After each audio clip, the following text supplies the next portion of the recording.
भाइयों बहनों, यहां आने से पहले मैं बड़ोदरा में था। वहां हजारों की संख्या में माताएं बहनें आई थी। वे सभी बहनें देश का, हमारी सेनाओं का अभिनंदन करने वहां पहुंची थी। उन्होंने इस पावन कार्य का निमित्त मुझे बनाया। मैं इसके लिए हमारी मातृशक्ति को नमन करता हूं।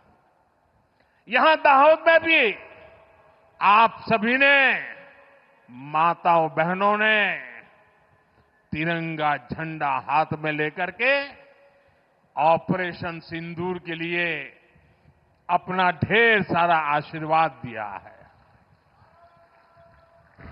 दाहोद की ये धरती तप और त्याग की धरती है। कहते हैं कि यहीं दुधिमती नदी के तट पर महर्षि दधीची ने सृष्टि की रक्षा के लिए देह का त्याग किया था। ये वो धरती है जिसने क्रांतिवीर तात्या टोपे के संकट के समय सहायता की थी। मानगढ़ धाम यहां से ज्यादा दूर नहीं है। मानगढ़ धाम गोविंद गुरु की सैकड़ों आदिवासी सेनानियों के बलिदान का प्रतीक है। यानी ये क्षेत्र मां भारती की मानवता की रक्षा के लिए हमारे तप और त्याग को दर्शाता है।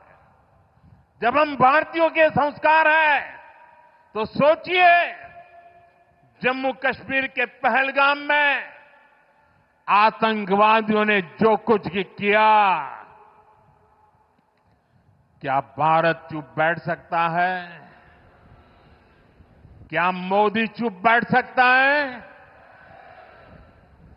जब कोई हमारी बहनों के सिंदूर को मिटाएगा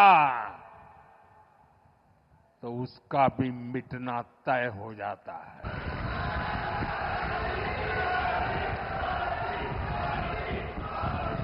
और इसलिए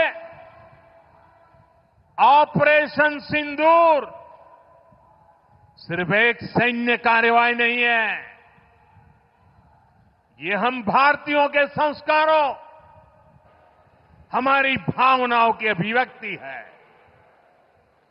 आतंक फैलाने वालों को सपने में भी सोचा नहीं होगा मोदी से मुकाबला करना कितना मुश्किल होता है।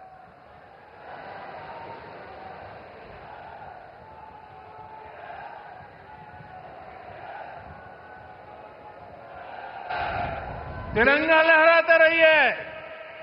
तिरंगे की आन बान शान का जरा सोचिए, बाल बच्चों के सामने पिता को गोली मार दी। आज भी वो तस्वीरें देखते हैं तो खून खौल जाता है। आतंकवादियों ने 140 करोड़ भारतीयों को चुनौती दी थी। इसलिए मोदी ने वही किया जिसके लिए देशवासियों ने, आपने मुझे प्रधान सेवक की जिम्मेदारी दी। मोदी ने अपनी तीनों सेनाओं को खुली छूट दी और हमारे शूरवीर ने वो कर दिखाया जो दुनिया ने पिछले कई दशकों से नहीं देखा था। हमने सीमा पार चल रहे आतंक के 9 सबसे बड़े आतंकी ठिकाने, उनको ढूंढ निकाला, अता पता पक्का कर लिया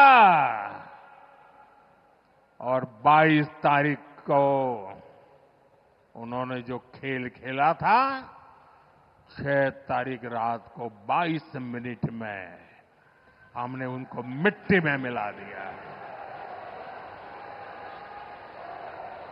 भारत की इस कार्रवाई से बौखलाकर जब पाकिस्तानी सेना ने दुस्साहस दिखाया तो हमारी सेनाओं ने पाकिस्तानी फौज को भी धूल चटा दी।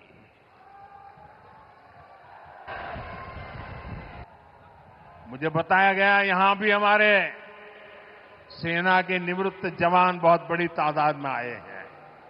हमारे कार्यक्रम में वो मौजूद है, मैं उनका भी सलाम करता हूं। मैं दाहोद की इस तपोभूमि से एक बार फिर देश की सेना के शौर्य को नमन करता हूं। साथियों, बंटवारे के बाद